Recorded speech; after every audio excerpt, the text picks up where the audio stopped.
చేస్తున్నానండి. ఏం చేస్తున్నారు? బీటెక్ కంప్లీట్ అయింది, ప్రస్తుతానికి అగ్రికల్చర్లో. మీకు ఎమ్మెల్యే ఎవరన్నా? వెంకటేగౌడ అన్న. వెంకయ్యగౌడ ఆయన పరిపాలన ఎలా ఉంది? చాలా బాగుందన్న.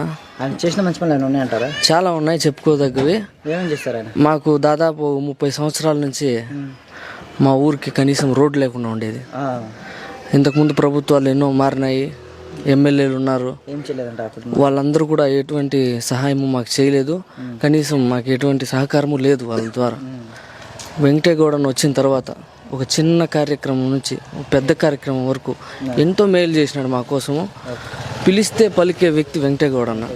మాకు ఎటువంటి సమస్య వచ్చినా ఎంత అందుబాటులో ఉంటున్నారు? చాలా అందుబాటులో, ప్రజలకి చాలా దగ్గరగా, ప్రతి ఒక్కరికి ఇండివిజువల్గా చాలా దగ్గరగా వెంకటేగౌడ అన్న అయితే మాకు ఉంటున్నాడు. ఒక రోడ్డు వ్యవహారమే కాదు, పర్సనల్గా ఏ సమస్యలు వచ్చినా మాకు చిన్న పెద్ద లేకుండా ప్రతి ఒక్క చిన్న వ్యవహారానికి నుంచి పెద్ద వ్యవహారం వరకు చాలా క్లియర్గా మాకు సపోర్ట్ చేస్తూ చాలా ముందుకు తీసుకెళ్తున్నాడు.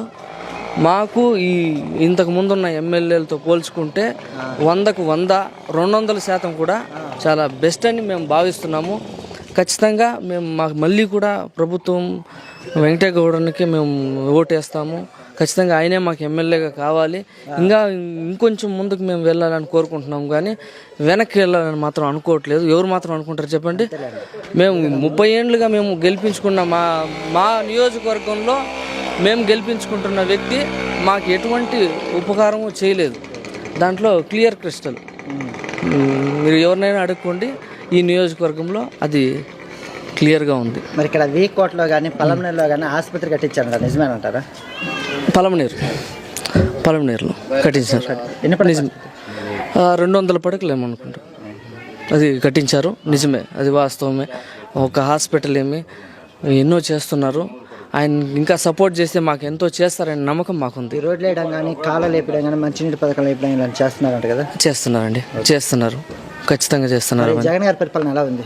సూపర్గా ఉందండి. ఆయన పెట్టిన పథకాలు ప్రతి ఒక్కరికి అన్నీ అందుతున్నాయి. మీ ఇంట్లో వస్తున్నాయి? ఖచ్చితంగా మేము పొందున్నాం. ఆ రాష్ట్ర ప్రభుత్వం ద్వారా మా పథకాలన్నీ కూడా మేము లబ్ధి పొందున్నాం. మా నాన్నగారికి హెల్త్ కార్డు కావచ్చు, మాకు ఇండివిజువల్గా రైతు భరోసా, ఇలాంటివన్నీ కూడా మాకు డైరెక్ట్గా మా అకౌంట్లో జమ అవుతున్నాయి. టీడీపీ అభ్యర్థి ఎమ్మెల్యే గారిని ఓడిపిస్తా అంటున్నారు కదా? టీడీపీ అభ్యర్థి ఎమ్మెల్యే గారిని ఓడిపిస్తా అంటున్నారు సార్. అది ఒక అపోహ మాత్రమే. ఎందుకంటే అది కలగనాల్సిందే. ఇంకా మనం ఏం చేయలేరు. అది ఒక కలగానే మిగిలిపోతుంది. కానీ అది ఆయనకి ఇంకా లాస్ట్ ఇదే ఎన్నికలు లాస్ట్ అవ్వచ్చు అనుకుంటున్నాం మేమైతే. మరి సార్ ఎమ్మెల్యే గారు గెలుస్తారా? ఖచ్చితంగా, అది 100%. మాకు వేరే ఛాన్స్ లేదు. ఫస్ట్ ఆఫ్ ఆల్ మాకు వేరే ఛాన్స్ లేదు, వేరే క్యాండిడేట్ లేరు. మాకు వెంకటేగౌడ అన్న తర్వాత ఇంక ఎవరైనా ఉన్నారా ఆ క్యాపబిలిటీ ఉన్న వ్యక్తి అంటే మాకు ఇంతవరకు తెలియదు. అసలు మాకు ఇంతవరకు తెలీదు. మాకున్న ఏకైక ఆప్షన్ వెంకటేగౌడ అన్న, ఆయనే గెలుస్తాడు ఖచ్చితంగా. అది నిజం, ఖచ్చితంగా, దాంట్లో డౌటే లేదు. అది పైన రాష్ట్రం మొత్తం బేస్ చేయి ఉంటుంది కాబట్టి. కానీ గవర్నమెంట్ ఫామ్ చేసేది వైసీపీనే.